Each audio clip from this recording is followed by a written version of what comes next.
So ito yung napiling busina ni Sir para dito sa Tiger 800 niya. Ano to? Marco Hurricane truck. Ewan ko na lang kung di ka tumabi rito. Mamaya maririnig nyo yung tunog pag kinabit natin dito. So sa ilaw naman, itong ating Zenlo Tearlens na M5 Plus. So isa to sa mga pinakamalalakas ni Zenlo. So mapapansin nyo, oval lens. Ayan, oblong. Oval ang lens. Kasi bakit? Isa sa karakteristik nitong M5 Plus is yung malapad ang kanyang buga. So ito, tignan nyo yung picture na to for reference kung gaano kalapad bumuga yung Zenlo Tearlens na M5.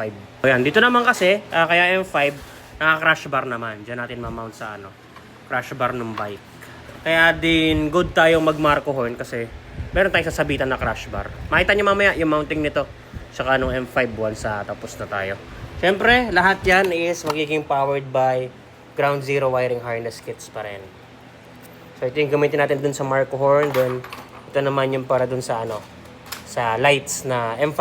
Pag sa mga crash bar mount, kailangan natin ng ganyang clamp bracket pag magma-Marco horn kayo. So ano yan aluminum, hindi siya yung made from plastic. So hindi tayo nagamit ng ganon, yung mga plastic clamps. Puro yung ganyan, yung aluminum lang yung ginagamit natin. Yun, nakamount na yung M5 natin. Tapos nakamount na rin yung Hurricane. Yan yung silbi ng clamp natin. Pakita natin paano siya nakamount. Yan. Ngayon, naglalatag na lang ng wiring harness.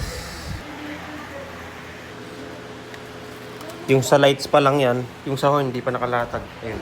Mamaya yan. Nag-iisipan ni Master kung idadaan yung yung kable dito.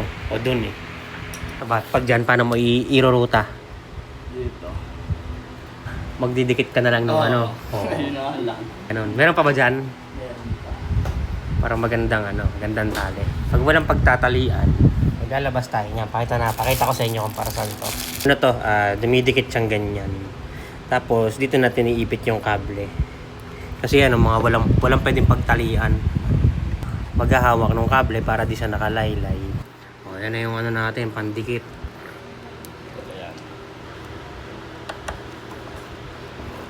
Tapos pwede naman ng lahi. May mga ganyan tayong naitatagong materyales para talagang naaayos ang trabaho. Lagyan pa natin ng isa.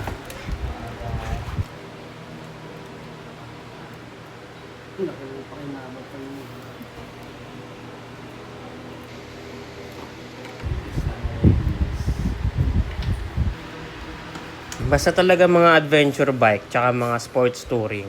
Bagay din ng M5. Yan. O yun din CB500X naman. Sa crash bar niya i-mount. Yan. Yan ang tindig ng Tiger 800 pag naka M5. Another.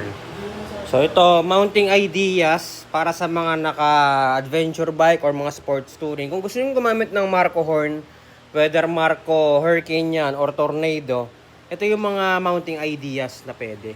Yan. Tulad dito, since yan, may crash bar naman yung bike. Gamit lang tayo ng aluminum na clamp bracket. Tapos yan, doon natin sabit yung Marco. Yan. Tapos na lang to, latagan na lang natin mamaya nung ground zero wiring harness kit natin. Para, ayan, plug and play na yan. Pakita namin sa inyo paano rin siya i-install. Yung pagiging plug and play niya, pakita natin yan. Tapos mamaya, after nating install tong wiring harness kit natin, sound check natin itong Marco Hurricane. So yan, just in case gusto mo rin ng ganyan, kung naka-adventure bike ka yan. Yan ang idea kung paano nyo ikakabit sa motor nyo. Oh, yan latag lang natin.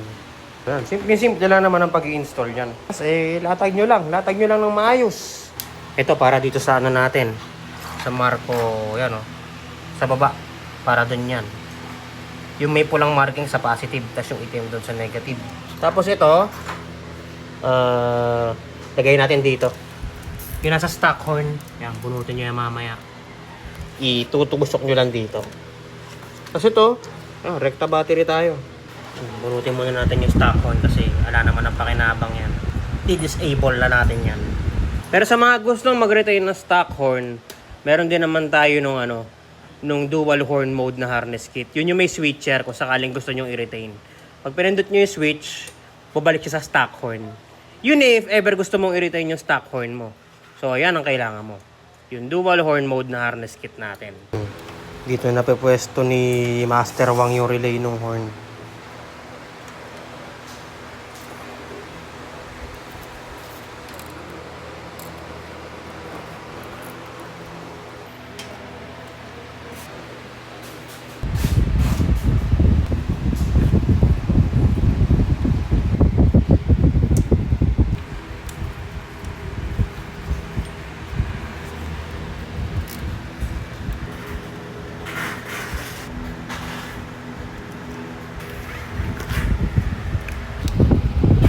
Tignan mo naman kasi yung stock horn. Ito yung stock horn ng Tiger 800.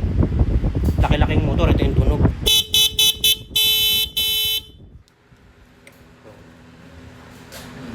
Tapos ngayon, ito yung galing sa harness natin. Papalit ngayon natin dito. Shoot lang yan dyan.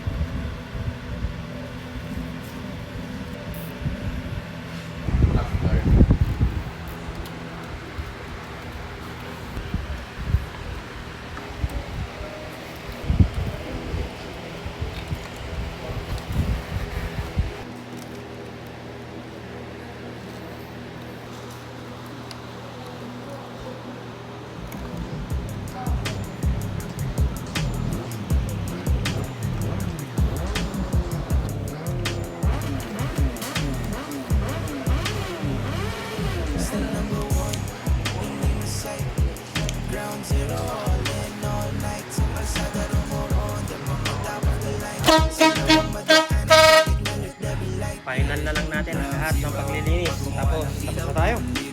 Tapos na lahat linisan. Pasilip ko lang yung wiring job, no? Lahat. O ito naman, nasa loob. Yung ginamitan natin ng mga clear kanina. Yung ginamitan natin ng mga ganon. So, from there. Yung sa switch naman, naka-custom integrated control setup kasi to. Kaya ito lang yung switch niya. So, take note customized to. So, ito yung once na in-on, ang controller na rin ng aux light is yung existing na controller ng high and low ng bike. Pero pag in-off yan, back to original. So, take note kung gusto mo ng ganyan, customized yan.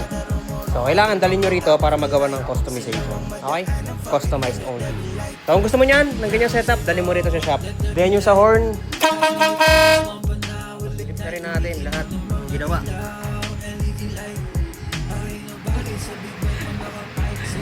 Oh, syempre, powered by ground zero wiring harness kit pa rin yan lahat. Okay na. Sara na natin to, no?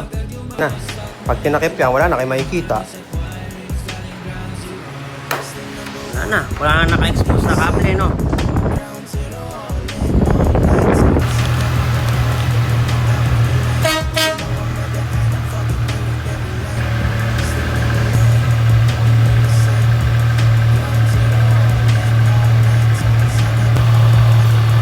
Adjust na natin siya para di tayo nakakasilaw ng kasalubong natin. Yan. Adjust natin ng tama. Nagpapantay naman ng konti. Konti lang. Okay na sir.